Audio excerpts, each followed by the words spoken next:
Business meeting. Logging on now. How fun. Today is August 21st, 2026. Welcome to the business meeting. Jen Glantz, how you doing? I'm doing good. I washed my hair again last night, so I'm feeling so clean. Like twice in 1 week? This is crazy. I feel so clean. Well, yesterday I got it professionally done because I was recording this other podcast that I do. So I got my hair professionally done, my makeup professionally done. But I am one of those girls that once I get it done, I got to get it off. So the second the podcast ended, I was ripping out the extensions in the car. I came home, took a full body shower, scrubbed everything off. Like a normal person would spend $350 on hair and makeup and then make plans after. Not this girl. She's ripping it off in the cab. For listeners that might not know, tell us a little bit about your other podcast. The other podcast is called 1-800-Bridesmaid, and we answer calls from people who are struggling with relationships, love, friendship, all of that. It's great. But what I do want to actually plug is the business of GlamSquad. Have you ever used GlamSquad? No. Okay, well, I am absolutely obsessed with the business of GlamSquad because basically what you do is you book your hair and makeup in advance through the app, and they send someone to your actual home to do your hair and makeup, and it's at a lot more inexpensive of a price than if you went out and hired your own hair and makeup people. So I had hair done with extensions, makeup done, and I said $350, but it probably cost about $250 total, which seems like a lot, but isn't really a lot in the scheme of things. And they make it so easy. These people came to my house at 5:50 a.m. to do this, which where else are you going to go that early in the morning to do your hair and makeup? Okay, so GlamSquad is an app that lets you book anyone to come to wherever you are to do your hair and your makeup. Or your nails. Oh, they do your nails? Do they do massages? I feel like they should do massages. They don't, but there's other companies out there that do. But it's a really great business model because, again, where else would a girl like me find a service like this at 5:50 a.m. 5 in the morning? Well, even if you could go to a dry bar, I think they open at maybe 6:30, and they're not doing your makeup. You'd have to go to multiple places. Okay, what's new with you? Well, I'm eating these great they're called Bettergoods, which is the store brand of, I think, maybe Walmart. But I really love them. They're little protein bars. And you know what? They're just so tasty. And Is this your breakfast? Well, I brought it up here. I actually was going to eat Pirate's Booty, but then I thought, oh, this is a little bit more easier to show. So this is just a plug for Bettergoods. I really like their stuff. I thought you were going to say, this is easier to shove in my mouth. No, it is also easier to shove. Wow, that's amazing. Good for you. And then coffee, ready to go. I love this for you. We are just two girls who are living our best lives on this Friday with so many stories to share. Can I tell you my first story that makes absolutely no sense to me at all? All ears, literally. And it has to do with fast food because we are part business show, fast food show. Pizza Hut is temporarily becoming Hut. They're dropping pizza from its name for the 25 weeks of the NFL season. It's now just called Hut. They took off the word pizza on restaurant signs, changed their social media logos. It's a football marketing stunt, not a permanent rebrand. Because I guess in football you say Hut, whatever, when they pass the ball or something like that. Yeah. Anyway, why are they doing this? Because Pizza Hut is a struggling brand. It's had 10 straight quarters of declining sales, and they are trying to sell it. They're selling Pizza Hut for $2.7 billion. And Yum Brands, who owns Pizza Hut and a lot of other fast food companies, they're kind of done with Pizza Hut in general. They're focusing on Taco Bell and KFC as their golden children. So I guess this is just a way of let's do this crazy stunt during football season, see if it works, because we're kind of out of options. What are your thoughts? I know your husband, your family loves Pizza Hut. What do you think? Well, we have that lamp that says Pizza Hut on it. And now I'm thinking, should we resell it on eBay? Maybe it's worth more now because it has pizza on it. The Pizza Hut. Do you think this is crazy? I think it's crazy, but you know what? I think it's smart because look, we're all talking about it. And if you've had 10 quarters of down sales, you're like, well, this isn't working. So we might as well try something else. I am thinking of the poor employee that has to go up on a ladder to remove the pizza logos before the Hut, knowing that they'll be back up on that ladder in 25 weeks to put them back up. And I'm feeling a little bad for them. But, I think if you're down, the most dangerous person is the person that has nothing to lose. The person that has nothing to lose is the person that's let's call the business Hut. Oh, could you imagine?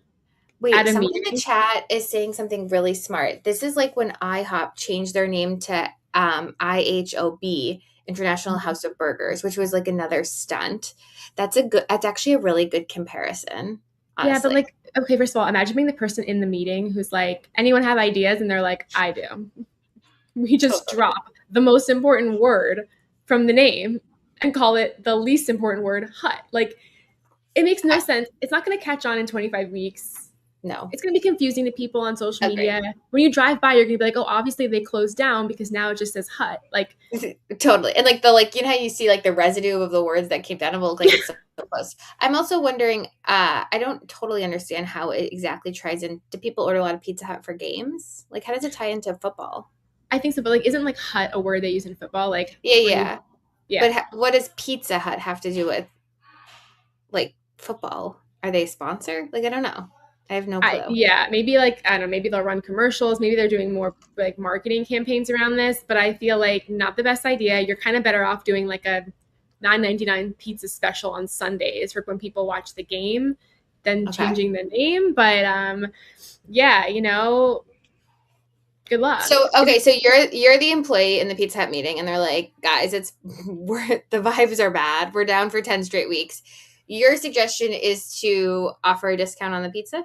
My suggestion is like, whenever the underdog team scores or wins, you get something free or you get like a code, you know, because everyone's into sports betting these days. So like, why not just whoever is like the underdog of that game, if they get something, or you know what, even better, in your city, like when your city's playing, if your city scores or your city does this, you get whatever.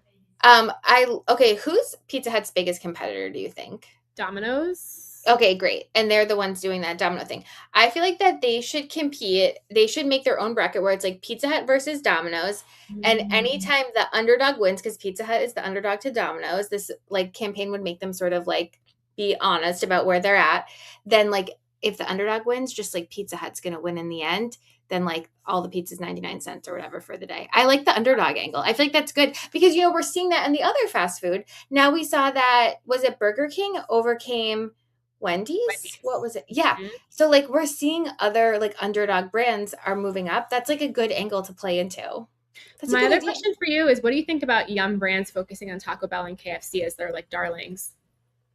I don't hear a lot about KFC. Like they don't make a lot of news. I feel like, do they do anything super innovative? I feel like if you're thinking chicken, you're thinking like Chick-fil-A or Popeyes. Yeah, and also Taco Bell's like been in the shitter literally because like all of their products are causing this like diarrhea thing. Like the lettuce, now they're coming out with like something else is like giving you diarrhea that they have. It's like to go into Taco Bell right now, just like you got to be kind of desperate, you know? I would kind of avoid it. So it's interesting that they're like, we're going in on all like these two brands, but hey. We don't talk enough about Papa John's, actually. Someone in the chat is reminding us. Chat said rank your favorite. Pizza Hut, Domino's, Papa John's. I'm Pizza Hut, Papa John's, Domino's. Sorry, I just can't get into Domino's. Like, I don't like the shape of their pizza. I like Papa John's, Domino's, Pizza Hut, and I think it's just because I haven't had Pizza Hut in like a gazillion years because we don't really have them, you know. But I have some Domino's in my fridge as we speak. The cinnamon sticks. Ooh. No, they're bad. Like everyone likes them but me. They taste like they're just like pure carbs and sugar. I'm anti Domino's. Like until they do my mahjong tile idea. Like don't call me. Okay, speaking of people that should be calling people, Jen was calling someone for GlamSquad, and that reminded me about makeup, which reminded me about Estée Lauder. Estée Lauder is a parent company of a ton of different makeup brands. They do MAC, they do Smashbox, they do Jo Malone, they do Bumble and Bumble, they do Tom Ford fragrance, they do it all. And, you know, I hadn't really thought about Estée Lauder as the parent company in a while, but you know what? They're doing awesome. Their net sales are up, almost 6.5% from 1 year ago. And I feel like this is a good example of what they talk about as like the lipstick effect, which is when times are bad and like individual consumers don't have as much cash as they used to, or inflation is high. Like the way that you can make yourself feel good is you can afford like a lipstick. So maybe you can't get a new car, but you can get a lipstick. And so sometimes during recessions, you see like small, like sort of treat like items doing better. And I feel like that's why Estee Lauder's brands are doing better overall. One of the things that they said is that they what was their quote? Well, I can't find it right now, but it was like times are bad, but people are buying makeup, but like said in a business way. You know what? If I'm a makeup brand, I'm spending every advertising dollar I have working with influencers, because you watch like a 15-second video of someone putting on a lipstick or an eyeshadow and like you instantly feel like you need that product. Like it's so weird. Even today I have Sephora open on my browser. Like I am not a makeup girl, but I saw someone apply this whole face of makeup and I'm like, I need every single one of these products right now. So I feel like they're wasting so much money on like billboards. No one really cares. I don't trust any photoshopped photo. I need to see the real person on TikTok or Instagram applying the makeup, and I will buy it. Do you like Alix Earle's brand then? That's like her whole thing is no retouching. She shows all of her acne. No. Real active products cause acne, and I don't like it. And I don't like it. Wow, that's a bold statement. Yeah. I'm kind of down on her and her brand. What do you think? Are you going to watch Earle Meets World? Of course. Am I down on her? Oh, I get all the little Real Actives emails, and I think that they're really innovative. And I do like that she shows her real skin. I don't personally have too much of a problem with acne at this moment in time, but sometimes I do look at the stuff and I think maybe I'll buy it. I've had it in my cart before. In general, I like buying influencer beauty brands. I would try it. I definitely want to try it. It's actually not that expensive. The cleansing balm, like I think I put everything in my car for under $40, including shipping, which I feel like is not crazy. And then like they had all these great videos of people taking it off like this, which I thought was cool. But back to Estee Lauder for one quick moment. Okay, everyone knows that Estee Lauder was a real person. She died in 2004. But do you know that the Estee Lauder family still controls 40% of the stock of the company? It's the Lauder family. Isn't that crazy? Yeah, I feel like to have a family business that you keep passing down like that is just so wild. But so many of these like old school luxury businesses are like that. Like the brand that owns like Louis Vuitton and all those expensive designer bags, it's all like within the family. LMBH or whatever. Yeah, it's so wild to have like these monster companies that just keep going down in the family. Because like not everyone has kids that can run it well, you know? Well, there was that family that owned what was the brand? It was like a Spanish brand that the son pushed the father off the cliff. Oh, was it Mango? Is it Mango clothes? I think it was Mango. And they pushed him off the cliff. And then like at the time everyone's like, it's a big accident. And now it's like, okay, it wasn't an accident. No. When people fall off cliffs, it's almost never an accident. Yeah, right. 1000%. But also like what a great way to like get rid of a person, you know? Like it's like have you ever watched Shrinking? No. Okay. And then I won't spoil. So yeah, Estee Lauder, I'm like rooting for you. I want your companies to do well. And also I want their Tom Ford brand to do well, because my maiden name was Tom Ford and my dad's name was Tom Ford. So I want Tom Ford to do well. I also feel like makeup has become something that even younger generations are using. Like think about it, when we were kids, like when did you start wearing makeup? How old do you think you were? Like 8th grade with like the Dream Mousse that was so thick, like globs of it on my face. Yeah, but like now they're starting probably in like 2nd or 3rd grade. Like I have a 3.5-year-old and she's stealing my makeup, putting it all over her face. Like, and it's like you go to Sephora and you do see like a lot of younger kids that are in these makeup aisles. I was not going to do this story, but now I'll just do it because it kind of ties in that another fast food brand, Chipotle, is going after Gen Alpha. So Gen Alpha is after Gen Z, obviously, and they're spending a lot of money going after Gen Alpha by working with a Gen Alpha influencer who's 16 named Salish Matter is her name. And she has a YouTube channel with her dad that has over 37 million subscribers. Damn. So they're launching a Salish Matter kids meal. She's the youngest creator to ever get a digital menu item at Chipotle. This one is a partnership that grew out of real fandom. So she's just a young kid who's always loved Chipotle, always posting about it. Now they're working with her. They're hoping that this is going to inspire families to choose to eat at Chipotle more, especially with their younger kids. Which is so crazy because on Facebook yesterday, I saw this mom and she's like, I'm bringing my son Chipotle for lunch. And the son's like 8. And she was like dropping Chipotle off at school. So they're starting to work. Like, we always talk about like how to reach millennials, how to reach Gen Z. But like we're old news. Now it's like, how do we get Gen Alpha? 100%. And also, I think this is so smart because, on TikTok, I often review fast food under the name She Likes It Fast. And my most viral TikTok ever was me just like resurfacing someone's viral Chipotle kids meal hacks. Yes. Like people do love like kids menu items and people especially love the Chipotle one. And there's on TikTok, if you search Chipotle kids menu, there are so many hacks for how to use like ordering an item on the kids menu to like get more food or get more protein or get more this. I think it's really smart to be like leaning into that more. Like it's always in the newspaper about kids menus now because people who are on Ozempic and weight loss drugs, like they want smaller portions. And the only way you can get smaller portions at a lot of these places is to order off a kids menu. So kids menus are actually becoming big profitable items for companies because a lot of people don't want to waste food and order all this extra food. So more kids menu, please, we have in the comments. Yes, agreed. And McDonald's is genius. By the way, you know who really just like destroyed the game with their best branding? The person that named McDonald's Happy Meal. Like, damn, if that didn't just catch on, like, that is like, it's the simplest name. And it's so like, if you're Burger King, what's your kids menu called? Do they have a name? It has to be the sad meal. Which like would have an audience. Well, Burger King does have characters like McDonald's does. But they're just not as well known. And I feel like that their kids menus play into that a bit more, but they're not as like, there's not as iconic. Like look at you can buy so many McDonald's like limited edition Happy Meal toys and stuff online, and like nobody that ever happens with Burger King. They never do the collabs for it. Yeah, they're crushing it. They are crushing it. Okay, speaking of people that are crushing it, this story is a little controversial. Now, Jen, have you ever been on LinkedIn? Unfortunately. Have you ever dated a man or a woman? Have you ever dated? Unfortunately. Yes, exactly.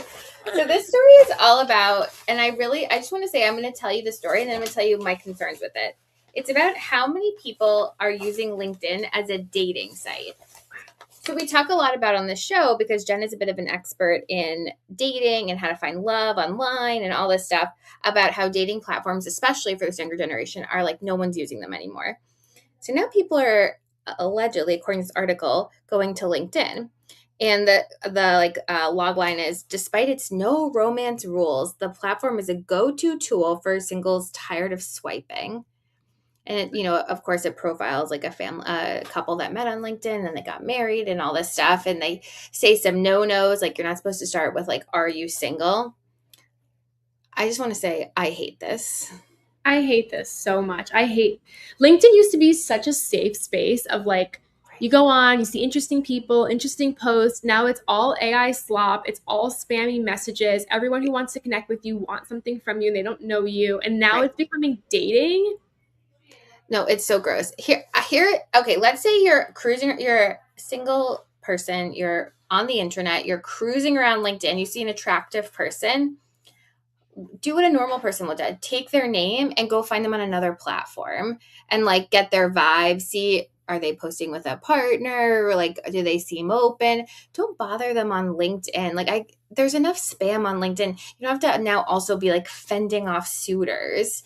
And like, I feel like this is probably a very unique problem for like people that have an attractive looking LinkedIn profile, probably live in a major city and like have some sort of like interesting-ish job, which is also the exact profile of people that are getting reached out to by recruiters for partnerships. So then it's like these poor people, they can't tell when is someone interested in them for an actual partnership or something work-related and then what's something dating-related. And I just hate it. And like I understand that's what happens on the internet. Like everything eventually devolves into dating, but like it kind of bums me out that the Wall Street Journal is like giving credence to it and giving do's and don'ts. Like that's not the vibe, I don't think. Also, like a big part of LinkedIn is work and a big part of work is HR and a big part of HR is like sexual misconduct and not dating Yep. at work and like all of these rules. So now we're kind of blurring those lines because who's to say if you message something on LinkedIn, what if you get a job there? Like it's just like leave LinkedIn for what it is, which is all things work. Like what is it going to become OnlyFans next? Like this is just so irrelevant and dumb. You know that TikTok where it's like leave Brittany alone. It's like leave LinkedIn alone. Yes. And LinkedIn's one of the oldest social media platforms. It started before Facebook, I think, in 2007. Like it has so much potential to just be what it should be. Like let's leave it alone. But speaking of a platform that we should leave alone, What? is Venmo. All things come back to As always. Venmo. You can now pay your college tuition with Venmo. Some colleges now let students and families pay tuition through PayPal or Venmo. Schools like Michigan State, Texas Tech, Kansas State. More universities will add it later. There will be transaction fees, but they're doing it because it makes it easier for people to do everything in life, like pay rent, split bills, why not tuition? However, there is a bit of a warning that you should remember is that PayPal and Venmo are not always, they don't have the same FDIC protection as a normal bank, which means when you send money through it, you're not as protected as you are through certain FDIC financial institutions like banks. So be careful. And also when it comes to being able to pay through Venmo and PayPal, there's always scammers out there who are trying to get into this as well. So if you're going to send money through PayPal and Venmo for school tuition, which is in the thousands, please make sure it's legit. Tens of thousands. Yeah.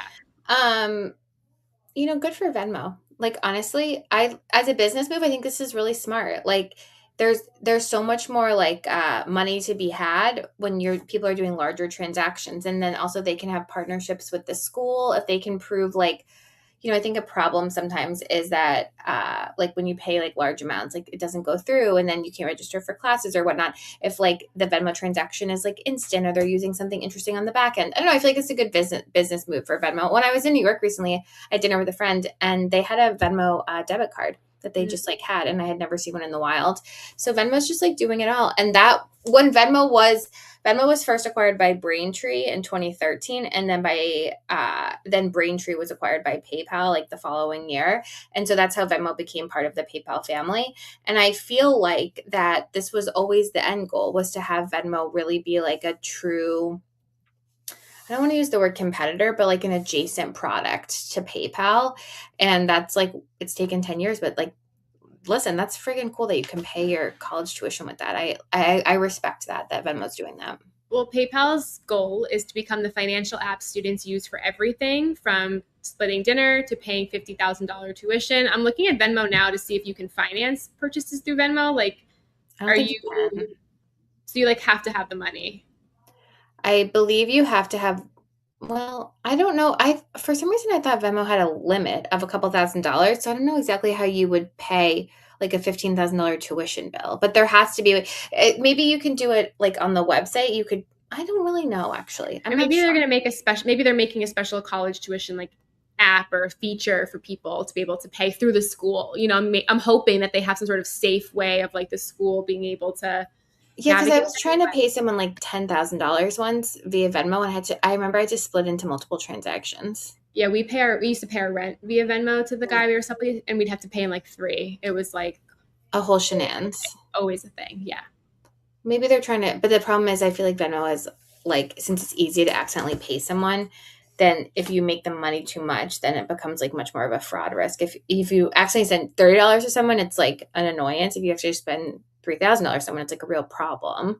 Yeah, just be careful. Like, again, there's so many scammers out there, and you might think you're paying a tuition link, but it's really not a tuition link, and your money's gone. So that's what freaks me out about Venmo. But I love it. I use it. Couldn't imagine life without it. You know, I actually used to work there. Did I mention that? Now, it's the weekend. I just want to say, what a week. Highs and lows for me this week. I had a great week at business meeting. I have a little crank in my neck that's not going away, which is like harshing my vibe. But I'm hoping that this weekend, maybe I'll like ice it or something and it will go away. But overall, productive week. Thank you everyone for coming to the business meeting. Jen, any last words? for this I think we meeting? did so amazing this week. We are just, business meeting is taking off so much. We're talking to brands, we're getting sponsors, we're trying more products. Come back next week. We're going to try so many new products. Yeah, we have a fun product that we're going to try next Yes. week. Mhm. And we're having so many fun conversations, and this has just been the light of my life. And we're grateful for all of it. Couldn't be the light of light without the listeners. No. So thanks, we have listeners. we have live listeners too now. How fun is We that? have multiple live listeners in the chat right now. We love when you guys weigh in, especially about fast food stuff. Everyone has good points of view. And then also loving the clip conversations. We had a lot of interesting conversations on our clip about AI and like people destroying books, a lot of like differing opinions, very interesting. So don't forget to follow us on YouTube and jump into the clip conversations too. And if you're not sure where else you can follow us, go to abusinessmeeting.com. That's A like the letter, businessmeeting.com. Bye.